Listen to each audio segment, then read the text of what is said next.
ನಮಸ್ಕಾರ. Welcome to Madhu's kitchen. ನನ್ನ ಹೆಸರು ಕೃಷ್ಣ ಕುಮಾರ್. ನಾನಿವತ್ತು ಮಾಡ್ತಾ ಇರೋದು ಮಶ್ರೂಮ್ ಪೆಪ್ಪರ್ ಫ್ರೈ. ಇದಕ್ಕೆ ಬೇಕಾಗಿರೋ ಪದಾರ್ಥಗಳು ನೋಡ್ಕೊಂಡು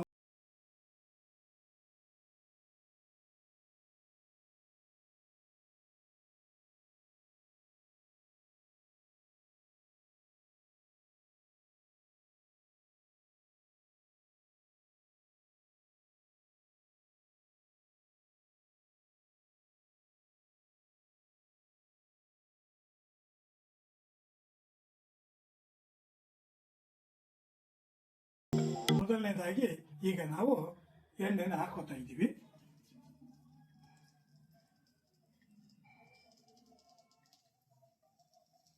ಈಗ ಈ ಹಸಿಮೆಣಸಿನಕಾಯಿ ನಾನು ಹಾಕ್ತಾ ಇದ್ದೀನಿ. ಇದು ನಮಗೆ ಸ್ವಲ್ಪ ಖಾರ ಬೇಕು ಅಂತ 7ರಿಂದ 8 ಮೆಣಸಿನಕಾಯಿ ಹಾಕೊಂಡಿದ್ದೀನಿ. ಜಾಸ್ತಿ ಬೇಕಾಗಿರೋರು ಒಂದು ಜಾಸ್ತಿ ಹಾಕೋಬಹುದು, ಕಡಿಮೆ ಬೇಕಾದರೂ ಸ್ವಲ್ಪ ಕಡಿಮೆ ಹಾಕೋಬಹುದು. ಹಾಕ್ತಾ ಇದ್ದೀನಿ ನೋಡಿ, ಕಾದ ಎಣ್ಣೆಗೆ ಹಸಿಮೆಣಸಿನಕಾಯಿ ಹಾಕ್ತಾ ಇದ್ದೀನಿ.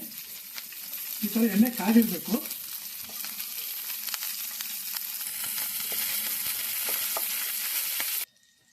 ಇದಕ್ಕೆ ನಾವು ತುಂಬ ಸಣ್ಣದಾಗಿ ಹಚ್ಚಿರುವ ಬೆಳ್ಳುಳ್ಳಿಯನ್ನು ನಾವು ಹಾಕ್ತಾ ಇದ್ದೀವಿ. ಈ ಬೆಳ್ಳುಳ್ಳಿನೇ ತುಂಬ ಘಮ ಅನ್ನೋ ವಾಸನೆ ಬರೋದು ಮತ್ತು ರುಚಿಯೂ ಜಾಸ್ತಿ ಬರುತ್ತೆ.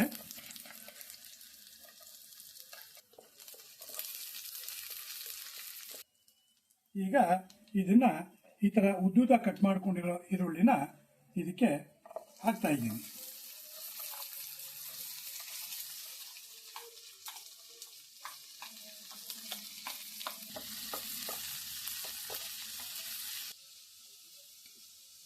ಈ ಪೆಪ್ಪರ್ ಚಿಕನ್ನ ನಾವು ಅನ್ನದ ಜೊತೆ ಬೇಕಾದ್ರೂ ತಿನ್ಬೋದು, ಆಮೇಲೆ ಅಕ್ಕಿ ರೊಟ್ಟಿಲೂ ಬೇಕಾದ್ರೂ ತಿನ್ಬೋದು, ರಸಮದ ಜೊತೆ ನೆಂಚ್ಕೊಂಡಾದ್ರೂ ತಿನ್ಬೋದು.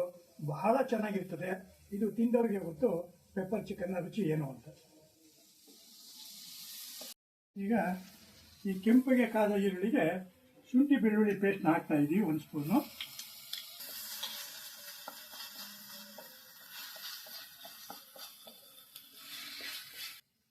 ಇದಕ್ಕೆ ಈಗ ಕರಿಬೇವನ್ನ ಸೇರಿಸ್ತಾ ಇದ್ದೀವಿ. ಕರಿಬೇವು ಬಹಳ ಸುವಾಸನೆಯಿಂದ ಕೂಡಿರೋ ಒಂದು ವಸ್ತು. ಇದನ್ನ ರುಚಿಗೆ ತುಂಬ ಚೆನ್ನಾಗಿರ್ತದೆ. ನಾವೇನೇ ಅಡುಗೆ ಮಾಡಿದ್ರೂ ಇದು ಘಮ ಅಂತ ಕೊಡೋದ್ರಲ್ಲಿ ಮೊದಲ ಆದ್ಯತೆ ಕೊಡ್ತದೆ. ಮೊದಲು ನಾವು ಅರ್ಧ kg ಮೊಸರನ್ನ ತಗೊಂಡು ನೋಡಿ ಈ ಥರ ಚಿಕ್ಕ ಚಿಕ್ಕ ಪೀಸುಗಳನ್ನಾಗಿ ಕಟ್ ಮಾಡಿದ್ರೆ ಉಪ್ಪು ಹುಳಿ ಖಾರ ಎಲ್ಲನೂ ತುಂಬ ಚೆನ್ನಾಗಿ ಹಿಡಿದಿರ್ತದೆ, ತಿನ್ನಕ್ಕೆ ರುಚಿಯಾಗೂ ಇರ್ತದೆ. ಬನ್ನಿ ಇವಾಗ ಇದನ್ನ ಇದ್ರ ಜೊತೆಲಿ ಮಿಕ್ಸ್ ಮಾಡೋಣ.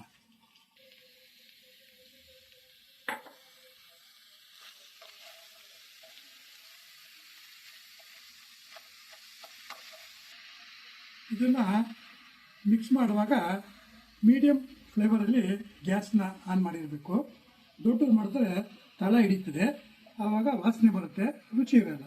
ಈ ಥರ ಸ್ವಲ್ಪ ನಿಧಾನ ಆದ್ರೂ ಸಣ್ಣ ಸಿಮ್ ಮಾಡಿ ಗ್ಯಾಸ್ನ ಸಣ್ಣ ಮಾಡಿ ನೀವು ಇದನ್ನು ನಾವು ಈ ಥರ ರೊಟೇಷನ್ ಮಾಡ್ತಾ ಇರಬೇಕು. ಇದಕ್ಕೆ 1 ಟೇಬಲ್ ಸ್ಪೂನ್ನ ಉಪ್ಪನ್ನ ಸೇರಿಸ್ತಾ ಇದ್ದೀವಿ. ರುಚಿಗೆ ತಕ್ಕಂತೆ ಉಪ್ಪನ್ನು ನಾವು ಹಾಕ್ತಾ ಇದ್ದೀವಿ. ಇದಕ್ಕೆ 1 ಟೇಬಲ್ ಸ್ಪೂನಷ್ಟು ಕರಿಮೆಣಸಿನ ಪುಡಿಯನ್ನು ಸಹ ಹಾಕ್ತಾ ಇದ್ದೀನಿ.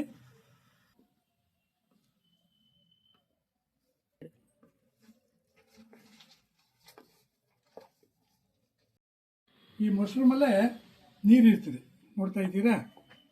ಇದು ಕ್ಲೀನಾಗಿ ಬೇಯಬೇಕು ಅಂತ ಹೇಳಿದ್ರೆ ನಾವು ಸ್ವಲ್ಪನೇ ಸ್ವಲ್ಪ ನೀರು ನೋಡಿ, ಈ ಥರ ಸ್ವಲ್ಪ ನೀರು ಹಾಕಿ, ಇಲ್ಲಾಂದರೆ ತಳ ಹಿಡಿತದೆ, ತಿನ್ನಕ್ಕೆ ಚೆನ್ನಾಗಿರಲ್ಲ. ಇಷ್ಟು ನಾವು ಕಷ್ಟಪಟ್ಟು ಮಾಡಿ ರುಚಿ ಇದ್ದರೆ ತಿನ್ನೋಕ್ಕೂ ಚೆನ್ನಾಗಿರ್ತದಲ್ವೇ. ಆಮೇಲೆ ಇದನ್ನು ಮೊದಲೇ ಹೇಳ್ದಾಗೆ ರೊಟ್ಟಿಲಿ, ಅನ್ನದಲ್ಲಿ, ಚಪಾತಿಲಿ ಎಲ್ಲ ಸೈಡ್ಸ್ ಆಗಿ ನಾವು ಉಪಯೋಗಿಸ್ಕೊಂಡು ತಿನ್ಬೋದು. ಬಹಳ ರುಚಿಕರವಾದ ಈ ಪೆಪ್ಪರ್ ಡ್ರೈನ ನೀವು ನೋಡ್ತಾ ಇದ್ದೀರಿ. ಇದು ಸ್ವಲ್ಪ ಬೇಯಬೇಕು, ಅದರಿಂದ ನಾವು ಅದಕ್ಕೆ ಈ ಥರ ಮುಚ್ಚಲಾಕಿ 5ರಿಂದ 6 ನಿಮಿಷ, ಯಾಕಂದರೆ ನಾವು ಉಪ್ಪು ಹುಳಿ ಖಾರ ಎಲ್ಲ ಹಾಕಿರ್ತೀವಿ. ಇದನ್ನು ಕ್ಲೀನಾಗಿ ಮಿಕ್ಸ್ ಆಗಿ ತಿನ್ನೋದಕ್ಕೆ ಬಹಳ ಚೆನ್ನಾಗಿರಬೇಕು ಅಂತ ಹೇಳಿದ್ರೆ ಇದನ್ನು ನಾವು ಮುಚ್ಚಬೇಕು. ಅದರಿಂದ 5ರಿಂದ 6 ನಿಮಿಷ ಈಗ ಮುಚ್ಚಿದ್ದೀವಿ.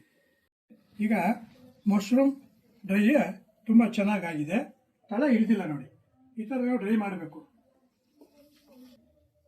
ಈ ಮಶ್ರೂಮ್ ಡ್ರೈಗೆ ತುಂಬ ಜಾಸ್ತಿ ಇನ್ನೂ ರುಚಿ ಬೇಕು ಅಂದರೆ ನಾವು ಈ ನಿಂಬೆಹಣ್ಣು ಹಾಕ್ತಾ ಇದ್ದೀವಿ.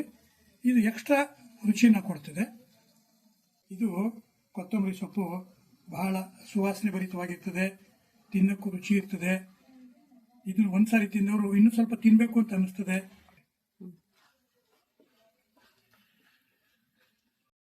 ಇಷ್ಟು ಹೊತ್ತು ನಾವು ಮಾಡಿರೋದು ಮಶ್ರೂಮ್ ಪೆಪ್ಪರ್ ಡ್ರೈ ರೆಡಿಯಾಗಿದೆ. ಇದನ್ನು ಒಂದು ಬೌಲಲ್ಲಿ ಹಾಕೊಳ್ಳೋಣ ಬನ್ನಿ. ಈಗ ರುಚಿಯಾದ ಶುಚಿಯಾದ ಮಶ್ರೂಮ್ ಪೆಪ್ಪರ್ ಡ್ರೈ ರೆಡಿಯಾಗಿದೆ. ಇದನ್ನು ಸವಿಯಲು ಬನ್ನಿ.